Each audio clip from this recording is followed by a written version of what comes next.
I'm here in Legend Valley, Ohio for the 24th annual gathering of the Juggalos. I came last year and that video did pretty well, so I thought, might as well do it again. Last year I had my girlfriend with me.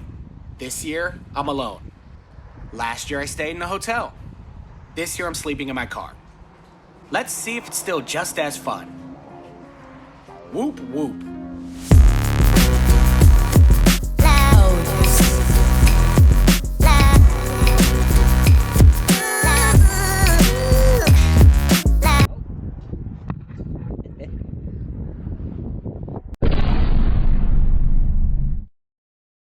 Well, another gathering of the Juggalos is upon us. My girlfriend couldn't come and I don't have friends to hook up with, so this year I decided just to scrub it up alone.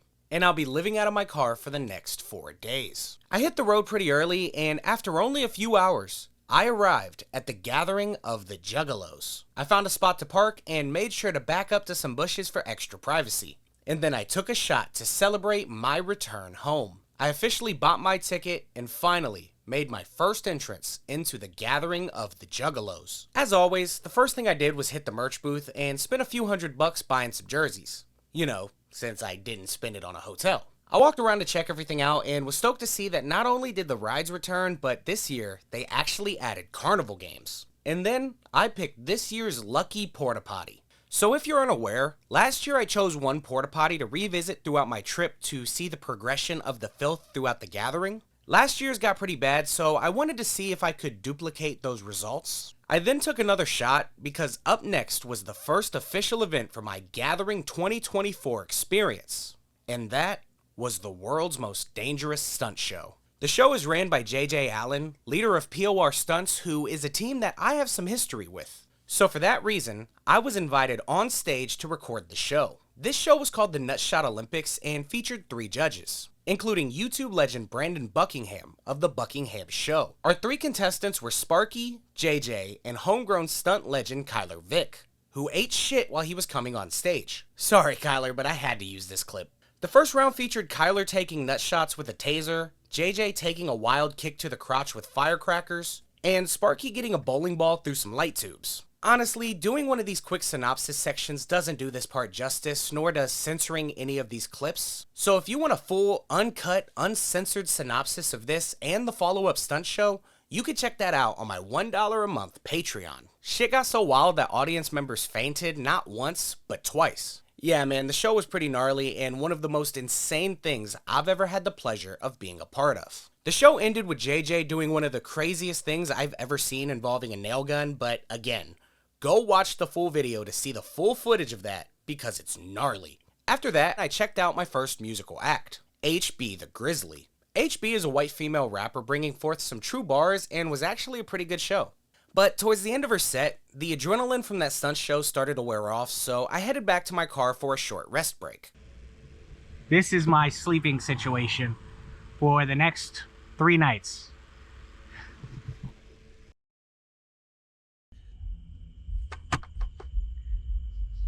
Okay, so this is embarrassing to say, but I slumped out for much longer than I anticipated.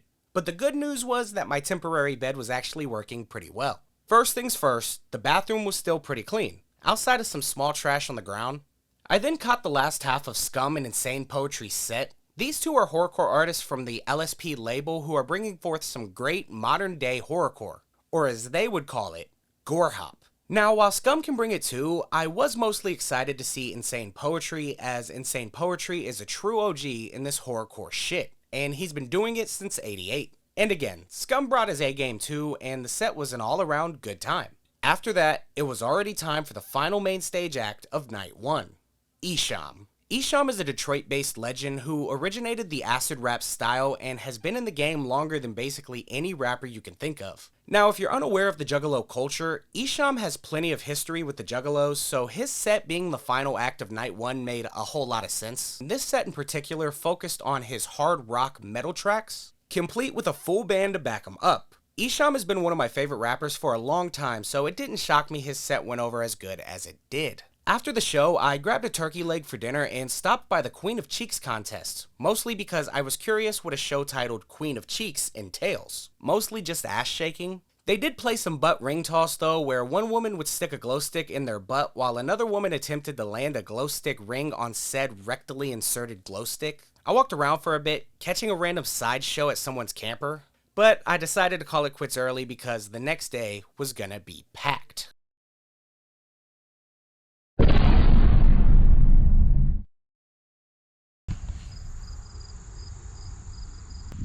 Well, I just woke up after night one in my bed. I gotta admit, it was actually pretty fucking comfortable.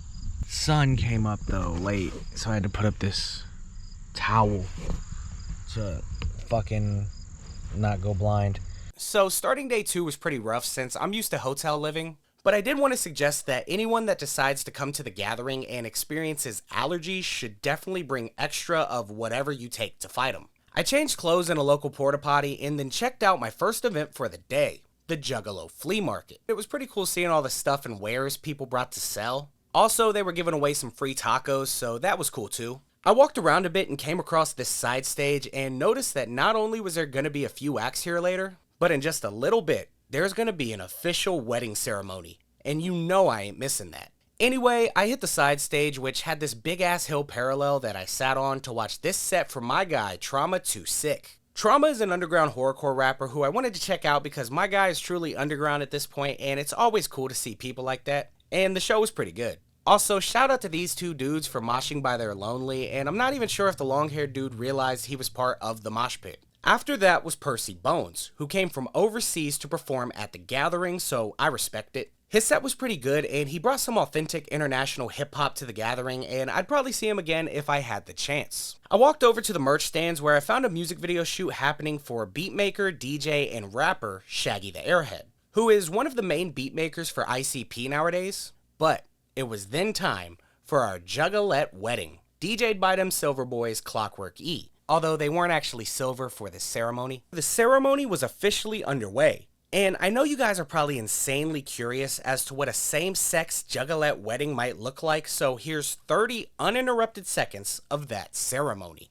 Tony and Grizzly, by the power vested in me by the Universal Life Church Monasteries, thank you Internet, and the state of Ohio, you may now kiss your wife and seal it. I pronounce you two, life and wife, may you love each other for eternity, and then make your trip to Shangri-La someday. Let's get a fucking whoop whoop for these two, y'all. Absolutely beautiful.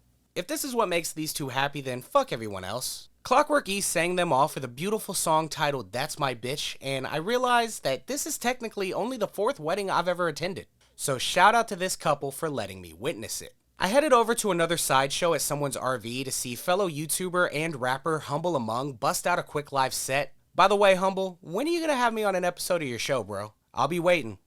I got another turkey leg and headed over to the side stage where Scream at the Sky was performing.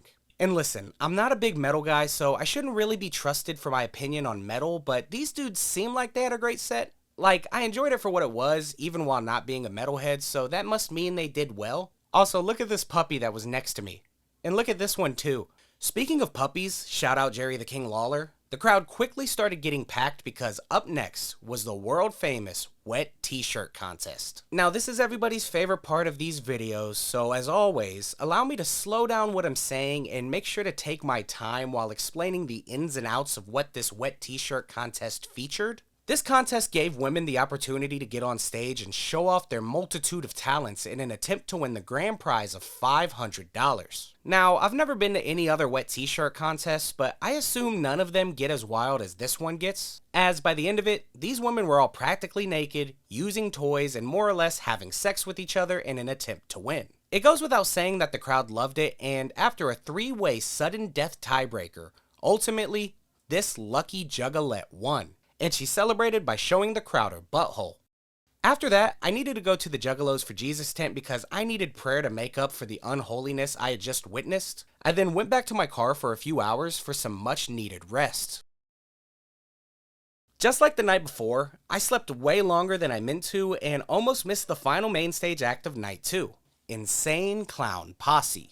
Luckily, I did make it in time to catch the entire show, which was titled The House of Horrors. This show featured our heroes Jay and Shaggy performing plenty of their most popular horror-themed tracks, tons of which came from their third studio album, Riddlebox, which is the best place to start in my opinion if you're watching this as an outsider and you want to give their music a chance. This show was as incredible as always and featured plenty of great music, great stage presence, and great Fago launching abilities. Regardless of how you might feel about ICP, anyone would enjoy one of their live shows as they get pretty wild, and I suggest coming to the gathering solely to see these shows. The crowd loved the show, there were fireworks going off, and it was an all-around good time. As always, the show ended with a large stage rush and the entire crowd partying together in celebration of the wicked shit. Also, people were curious to know what the ground looks like after an ICP show, so here you go. Hundreds upon hundreds of soda bottles everywhere. Toilet update, while there was some trash, it seemed like they had actually came in and sprayed it down with a hose to clean it up,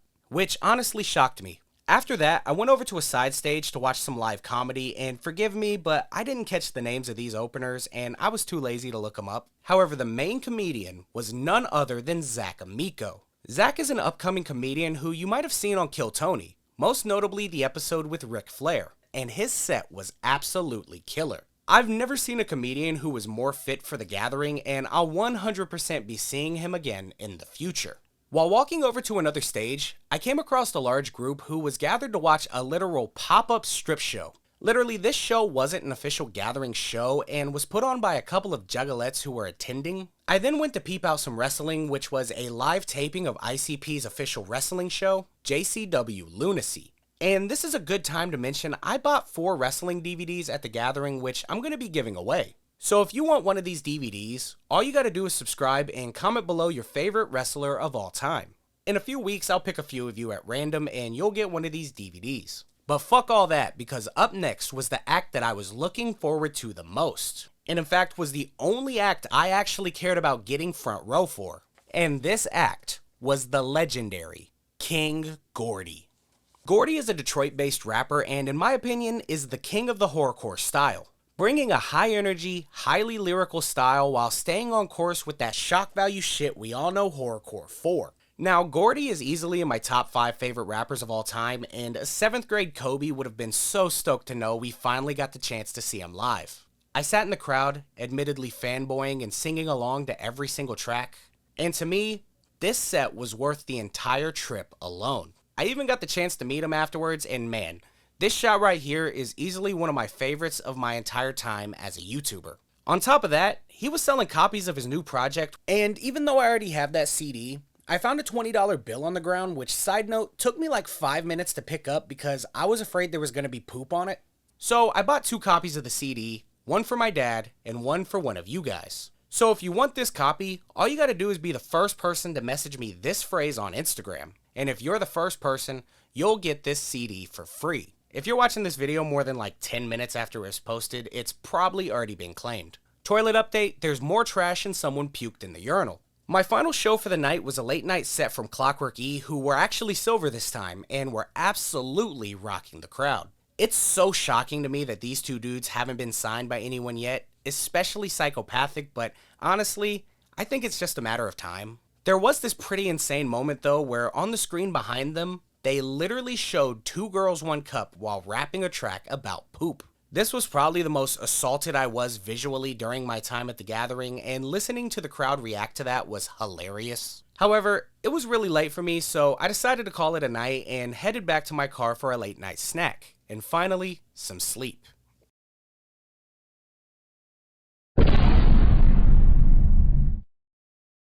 I couldn't go any longer.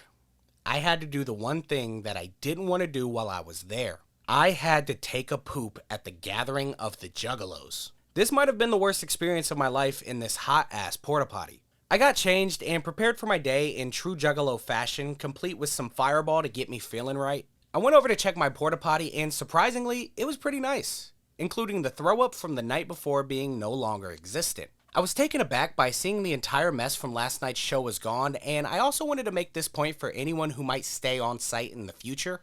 There's a truck near main stage which sells large bags of ice for like $8, so yeah, get your coolers coolin', fool. The first event of the day was this hot wing eating contest which featured some of the hottest sauces one could dare to eat. The final test featured the host mixing all the sauces together, and the atomic mixture left most of the men struggling to stay calm. Meanwhile, one lone juggalette was not only calm enough to handle it, but licked her plate clean, winning the contest and taking one for the juggalettes.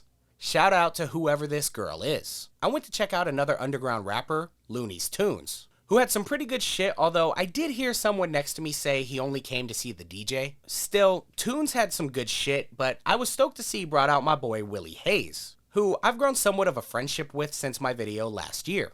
This set was an authentic underground juggalo show, and the crowd enjoyed every last bit of it. Let's party, motherfuckers! Yeah! I then caught the tail end of the art contest hosted by Tom Wood, who does plenty of artwork for ICP, and it was cool seeing all the finished pieces. It was then time for the costume contest, hosted by the legendary Clownvis Presley. This contest featured plenty of wild costumes, with one of my favorites being Marge Simpson and this dog dressed as a hot dog. In the end, this contestant won with his recreation of the logo for this year's gathering, yet despite his costume size, he was still able to move around like it was nothing. I then caught up to another RV show that I had only heard about the day before, where they were not only doing a live show, but they were also giving out free drinks to everyone attending. This was pretty cool, and I just wanted to make the point that you'll find plenty of these side shows happening all over the gathering, and it's pretty fun to stop and check them out whenever you find them. I went back over to that tent though, because up next was the official rap battle contest. Now, to earn a spot in these official battles, you had to bust a 30-second rap for the judges, and listen, full respect to anyone who has the balls to get up and rap in front of people, but I have no idea why some of these people got up there. Some of it was absolutely brutal. That being said, there were some good rappers and it was anyone's game, until Les Legs took the stage. Les is a gathering legend, and once he took the stage, no one was going to touch him on the mic. As they say in the rap game, Les shitted on him and didn't have much competition, besides this dude right here, who goes by NGS. Now, if you watch my 2023 gathering video, you might remember I said this.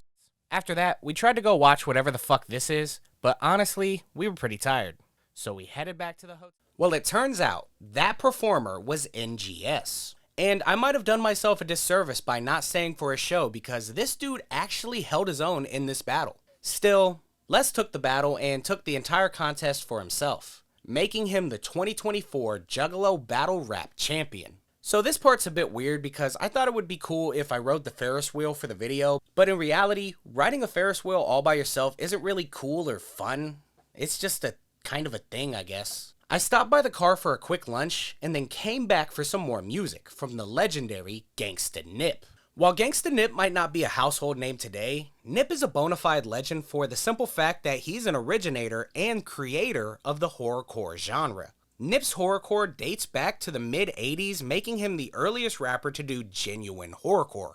Now, Nip spent most of his time down by the crowd, so I didn't get too many good shots of him, but just being there to witness this greatness was good enough for me. From one legend to another, up next was Rakim, who is a New York-based rapper who had a hand in pioneering the hip-hop genre as we know it today. Rakim is a true OG, but despite this, the Juggalo crowd and Rakim had a pretty rocky relationship. Not too long into the show, Rakim took a break to talk to the crowd about the fact that they were throwing bottles. Listen, man, with the bottles and shit, man, we try to have a good time, man. Chill with the motherfucking bottles, man. I don't want to walk off stage while we having a good time, you know what I mean? Now, I want to clarify that the bottles being thrown by the Juggalos is usually a sign of respect, though I completely understand why any artist wouldn't want bottles being thrown at them. And after a few more tracks, he addressed the crowd again. Hey, yo, I love y'all, but I ain't standing for the bullshit, man. I'ma bounce with the bullshit. You know what I mean? Hey, yo, because if y'all ain't gonna handle it, we can handle it, man. The fuck? Something about that second talk spoke with the Juggalos because no one else threw bottles, and to Rakim's credit, he finished his set and he walked off showing love to the Juggalos. Yeah, take some notes, riffraff. After that, we got a small show from Zac Amico, who invited a Juggalette on stage. However, you could tell he was pretty hammered during this. Are you a sadist? Are you a sick bitch?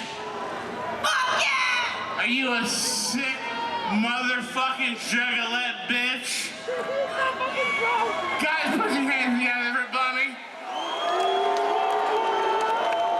He then announced his stunt. So I'm about to give Bunny this staple gun. And it's full of carpet staples. Zac took multiple staples to the face, yet I was more grossed out by the fact that Bunny put one of these unused bills in her mouth. Bunny, don't you know how dirty dollar bills are? Yuck. Anyways, Zac introduced the next act, which was Kim Dracula. Kim Dracula is a musician best known for their metal covers of non-metal songs, most notably Paparazzi by Lady Gaga. The show was pretty good, and Kim was actually a great fit for the Juggalo crowd. Still, partway through the show, I decided to go grab a quesadilla from a food truck, and I sat in the grass for the rest of the set. Until it was time for the final act of night 3, Ouija Macc.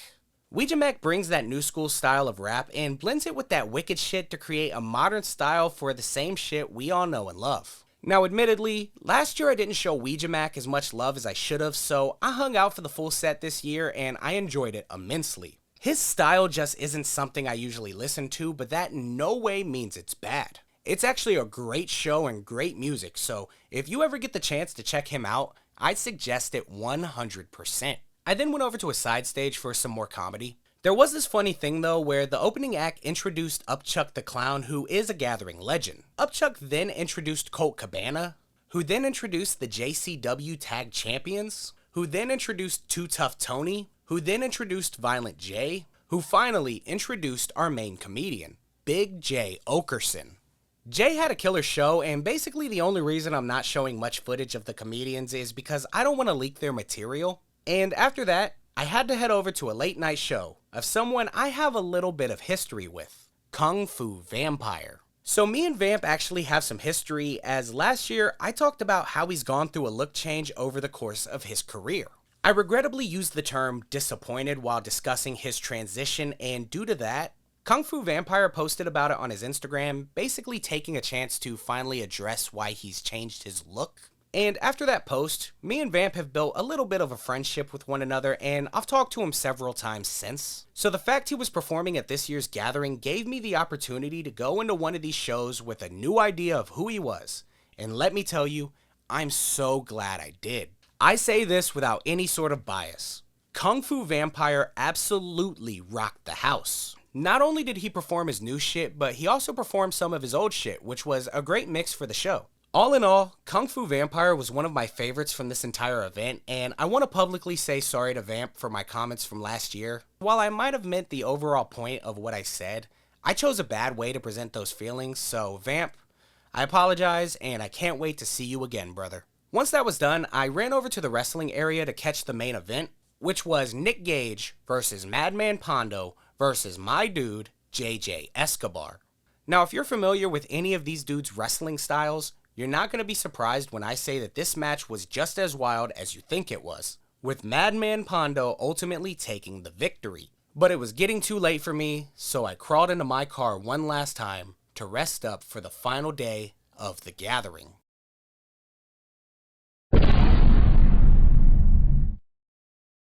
Gotta say, I won't miss changing in a porta potty every morning, nor will I miss horror baths using bottles of water behind my car. I also wanted to give a quick shout out to the couple that neighbored my temporary campsite over the last 4 days. These guys were cool as hell, and wherever you are, thanks for being a chill neighbor, and I hope y'all made it home safe. Driving from Maine had to have sucked. But besides all that, it was time for the second showing of the world's most dangerous stunt show. Now, as opposed to the first show, this show wasn't some special contest and instead featured 4 insane dudes doing some insane stunts for the crowd's amusement. This show included the same 3 dudes from show 1, Sparky, Kyler, and JJ, and included a new participant, Kazi. Kobe, we're not talking about that yet, okay? You're jumping the gun. This show featured some crazy shit like a firecracker vest, jumping through barbed wire, and Sparky doing the craziest thing I've ever seen someone do, all for the screaming Juggalo crowd. Now, just like show number 1, this video doesn't do these stunt shows justice, so I'm going to be talking about them in full over on my Patreon.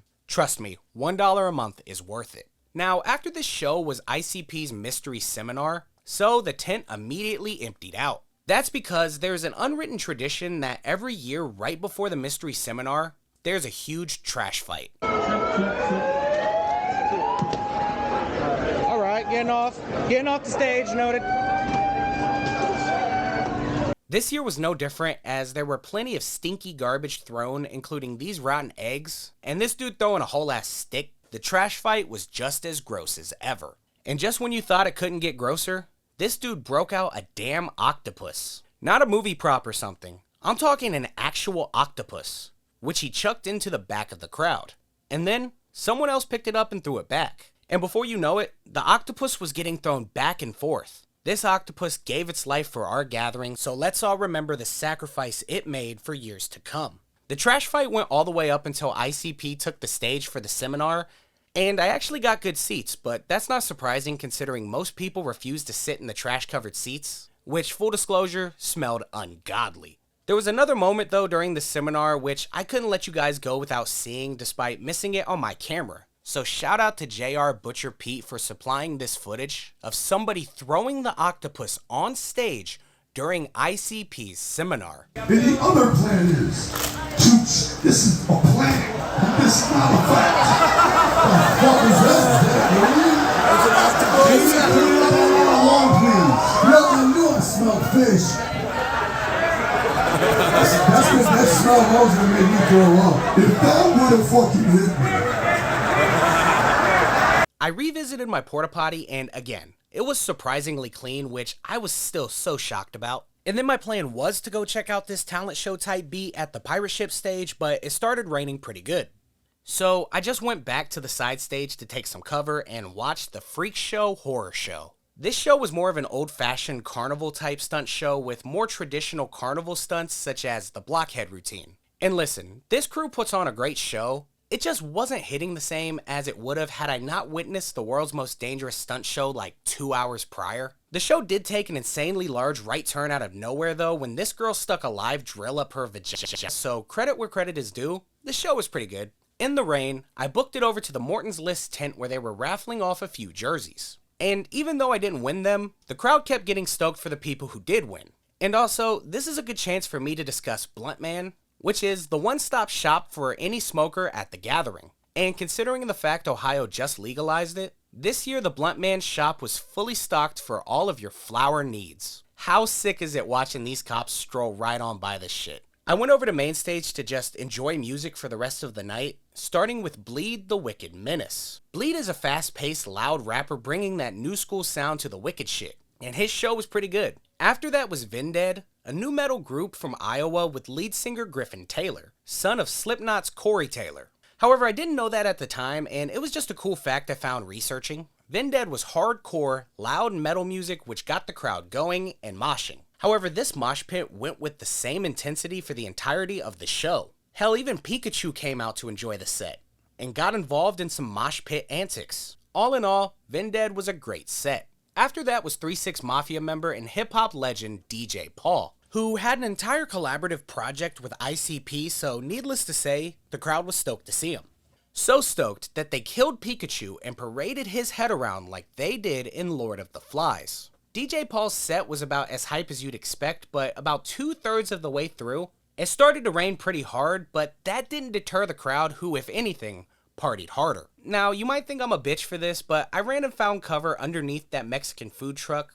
But listen bro, I had like camera equipment on me, so it is what it is. This is where I would stay for the second to final act, Static X, who's another metal group classified as industrial metal and nu metal. And listen, if my metal genres are inaccurate, it's because they come straight from Wikipedia because again, I don't know metal. Still, Static X had some great music and some great stage antics with these freaky characters running amok all over during the set. And while I was standing there, a naked dude took cover right next to me, which I wasn't sure how to feel about. But then I realized his nakedness was keeping anyone else from standing near us and cluttering the cover the truck offered us, so he was A-okay in my book. I went to take one final look at my porta potty, which was pretty damn clean for day 4 of a music festival, and honestly, I was shocked but impressed by the Juggalos for keeping this and the several other porta potties I had seen relatively clean. I also want to shout out the Gathering for keeping up on them, and I'd like to think my porta potty review from last year may have had something to do with the cleanliness we saw this year. Finally, it was time for the final act. Insane Clown Posse, presenting The Red Show, accompanied by producer Mike E. Clark. Donned in all red, ICP took the stage to rock the house one final time. And even though I was a firm 20 to 30 rows back, I was still getting hit by flying Fago from the stage, not to mention from the crowd too. This show was insane, although I will say I think Jay was a bit drunk as he was flubbing his lines a bit, but shit, that's just a good story to tell. I've said it before and I'll say it again. Live Insane Clown Posse shows are probably the most insane shows you can ever experience. And you won't know what I mean until you get to experience one for yourself. All in all, the crowd was as insane as usual, and the stage fog was so heavy you couldn't even see the final stage rush. After the show was over, I took a few minutes just to take it all in. The fact that I'm alive at the same time to experience the gathering of the Juggalos fills me with so much happiness, and I'm honored to get the chance to be here year after year thanks to this YouTube shit. The gathering of the Juggalos might not seem like everyone's cup of tea, but until you've been there, you'll never understand the magic of the gathering, pun intended. As I walked away from main stage one last time, I thought about the gathering and everything I experienced over the last 4 days. And I was so happy to say that I got to be here for it. Everything I saw and everything I did was truly a once-in-a-lifetime experience. But at the same time, I was sad. Yeah, I was sad. Because I knew it would be another entire year before I could come back and get to do it all over again. 37 cooking no.